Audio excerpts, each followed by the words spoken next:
Good evening, Bahrain. I'm Bernadette from Gulf Brands International, and you're watching Wine Online Wednesday. This is now episode 17. Let's go south, the red edition. So we're going to go into the Southern Hemisphere and we're going to explore wines from 3 different countries, 2 continents, 3 different grape varieties. There you go. Surely you'll find something you like in tonight's selection. So we're going to start in Argentina, and our wine here is from Trapiche, a very famous winery in Argentina and also famous for its Malbec. Now Malbec, the grape, originated in France, where most good grapes start their life, and eventually ended up in Argentina. Its origin was in Cahors, which is a little bit south of Bordeaux, and it was known as black wine. And once we get to have a look at the wine, you'll see why. Nowadays, I would say about 75% of the Malbec in the world is from Argentina. It's the perfect place for growing this grape. So let's have a little look at the wine. So here we go. This is 100% Malbec. Now it's a thick-skinned grape, so it will give you a lot of colour in the wine. Let's have a look. Ooh, very deep plummy purple and some little pinky edges.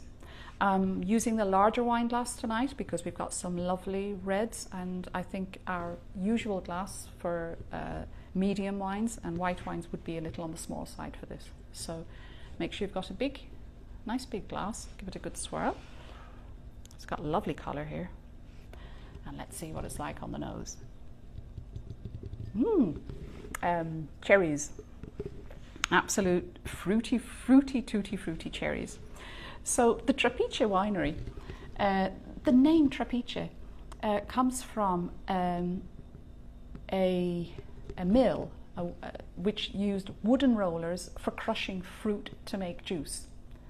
So they were inspired by this tradition in Argentina and named the winery after that. The winery itself has been around quite a while. It dates back to 1883, and the winery itself is in the style of a Florentine villa, inspired by Italian immigrants at the time. Nowadays, we're moving on swiftly with Trapiche. In 2019, it was awarded New World Winery of the Year by the Wine Enthusiast magazine, which is a very prestigious trade award for them. The winery itself is in Mendoza, which is at the foot of the Andes mountains, the mountains running right down the center of South America. Mendoza is a very famous place for wine production, and especially Malbec loves it there. The area where Trapiche is also in somewhere called the Primera Zone, the first zone, and that was where the first and the best Cabernet Sauvignon and Malbec was grown. So we've got cherries, plums, just deep, luscious red fruit. Oh, it's actually quite mouth-watering. I just really want to taste and see, are we going to get the same juicy fruit?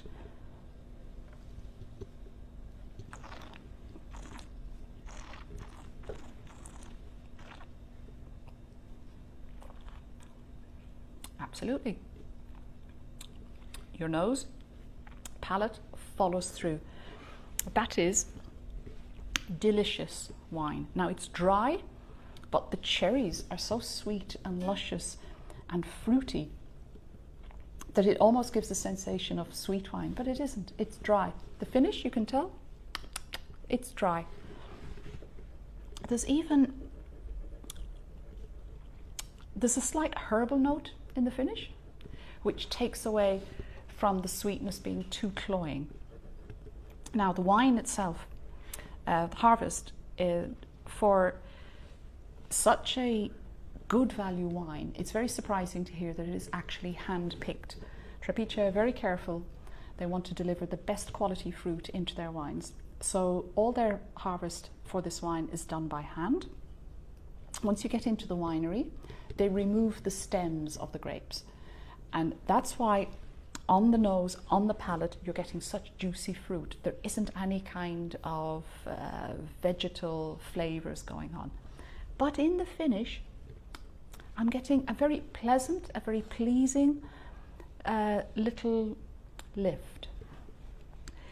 It's got very little oak. I would say it's almost been rinsed in an oak barrel. It hasn't spent any time in oak. And again, that gives you full-on fruit flavour. Oh, this is a joyful wine. It's lovely. The Trapiche winery, it's a fantastic place to visit. And they have a beautiful restaurant on site, Espacio restaurant. And they practice their 0 kilometer, which means all their food is grown in the surrounding area. So everything is local produce, and they're very, very proud of that. So obviously the wine they serve in the restaurant is from the closest possible winery, which would be Trapiche. And I think what would go well with this wine, let's look at one of the dishes of the winery. And a traditional dish in Argentina is a tortilla de papa, or the patatas. Patatas in Spanish, but in Argentina they call it papa. It's quicker and easier to say. It's like a deep tortilla omelette. You can put vegetables and anything in it, but it's quite deep, so it comes almost like a cake. And I think with some meat in it and some vegetables, this would be a lovely match for this. Argentina is also famous for its beef, so I think any kind of a nice grilled steak would go lovely with this. Go lovely on its own as well. So Malbec is considered now the national grape of Argentina. You can find it in other countries. We've explored Malbec from Australia. We've explored Malbec from other parts of Argentina as well. But I think its true home is definitely Argentina. You can't go wrong. This is just a really great wine. Lovely. Good fun. This is juicy, velvety. Yeah. Okay, let's hop over the Andes because we're going to Chile. And here we are in Chile with Vina Chocalan. We've looked at Chocalan before. It's one of our favorite wines. So Chocalan is on the coast, on the Pacific coast, just about 60 kilometers from the capital, Santiago.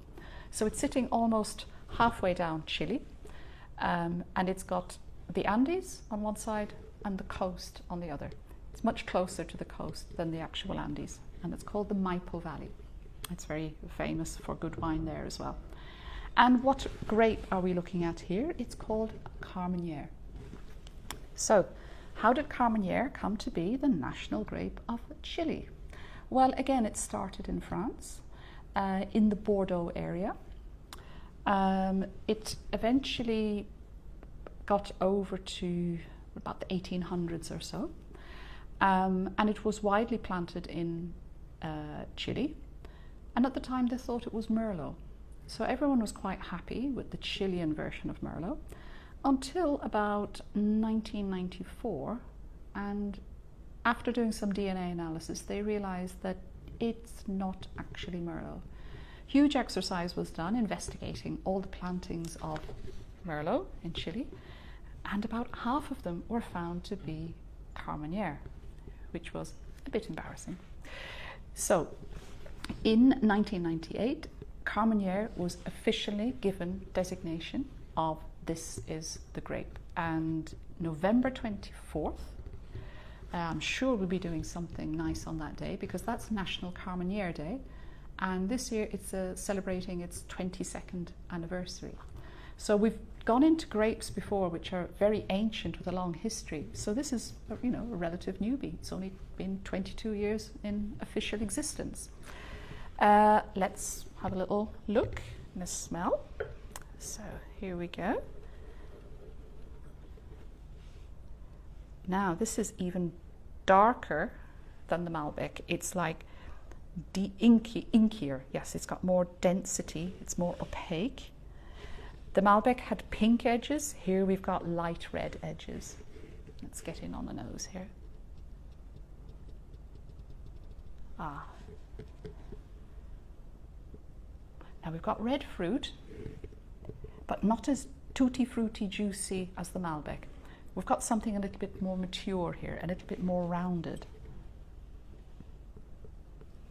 This is a late ripening grape, so it could be 3 to 4 weeks later than Merlot ripening in the vineyard, and it gives it that little bit more depth of flavour.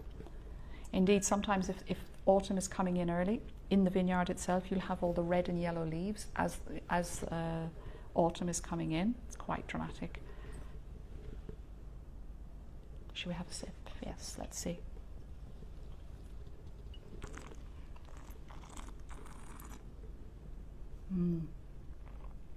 Ooh. Red fruit. Drier. A bit more sophisticated than the Malbec. And in the Malbec, where we were getting the follow through was very, very fruity. No. Now we're getting something a little bit spicier. Hand-picked as well. Chocalan are very careful with their grapes. Hand-picked, and about half of the wine has been in stainless steel and half has been in some oak. We've had about 6 months oak here, and that's giving, you can pick up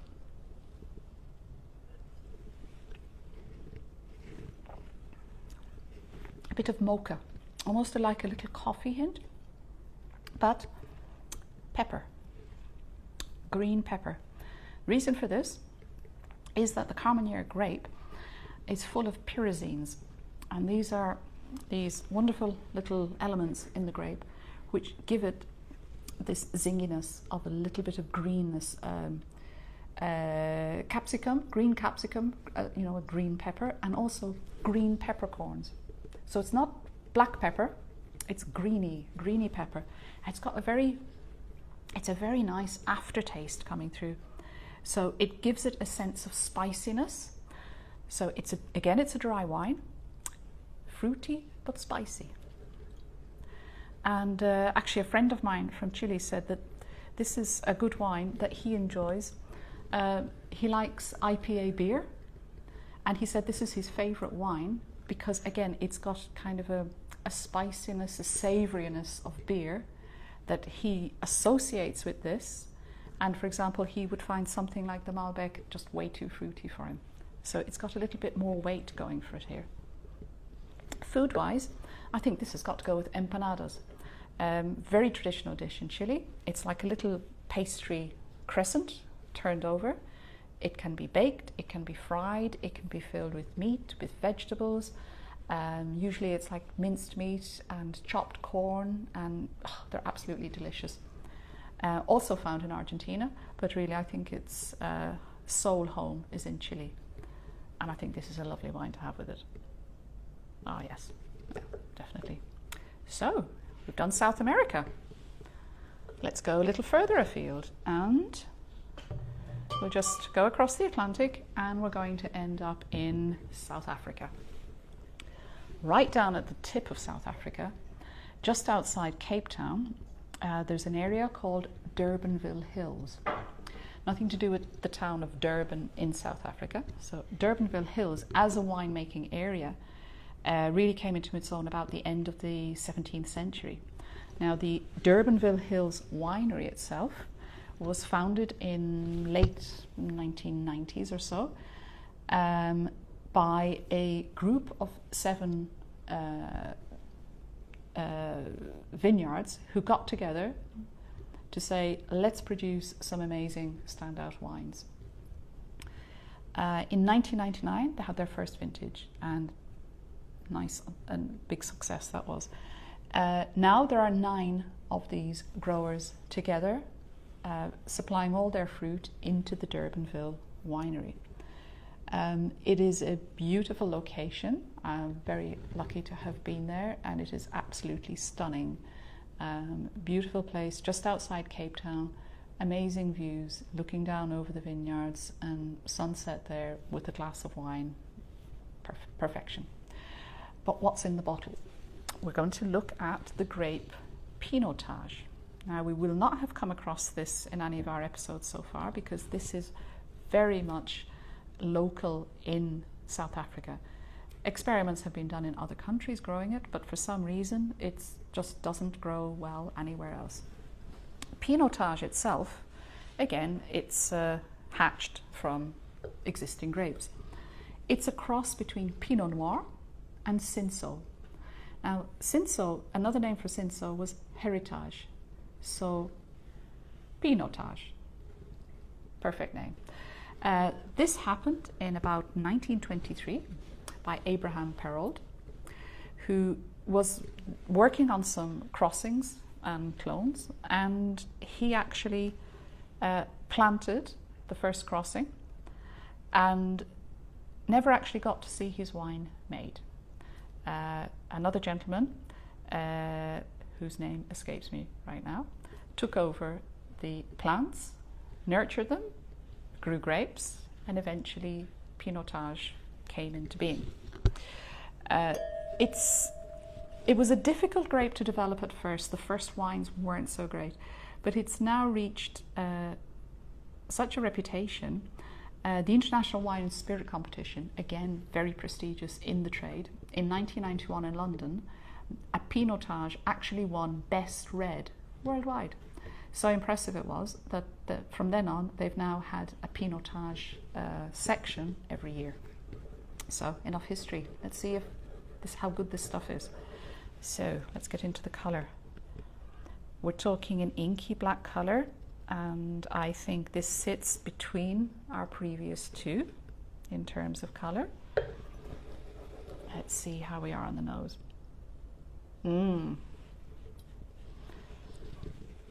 Plummy fruit, but it's almost like Christmas fruits. You know, when it's Christmas pudding or stewed plums and cloves and spices. Oh, we've got to taste this. Let's see if it follows through.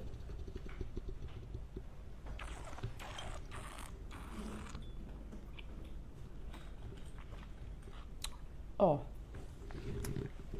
lovely fruit, very luscious, very delicious. And now that we've gone through two fruity wines, I think I would call this fruit on the dark side. It's got a bit more depth to it, and oh yeah. Again with this wine, hand-picked as well. We've got a lovely selection tonight of wineries that really like to take care of their grapes.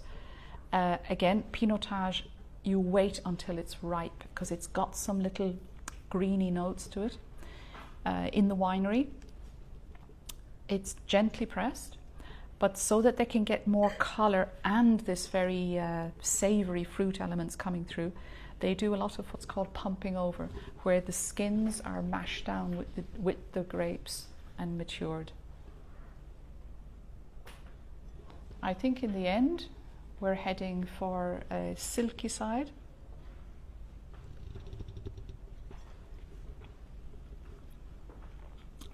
Got a hint of a cigar in the end. Yes. Of the three wines, I think it's got the spiciest finish. But very, very nice. Oh, delicious.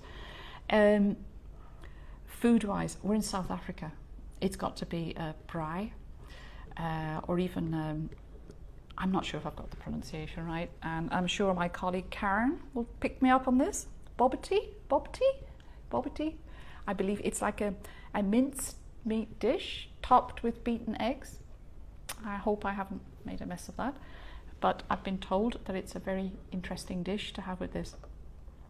If you don't feel like discovering that recipe, I think a lovely outdoor barbecue, a few spices on the meat, and that will go down very well. So we've had a little tour of the Southern Hemisphere. I think it's a very interesting selection. We've started in Argentina with our Trapiche Malbec. This is the baby. It's vintage 19. It's fresh, it's juicy, but it's also got some nice little dimensions coming through there. We then hopped over the Andes and we ended up in Chile on the coast with Vina Chocalan for Carmenere, signature grape of Chile. And my goodness, the Chocalan people really do a beautiful version of this. And then all the way to South Africa, outside of Cape Town, Durbanville Hills.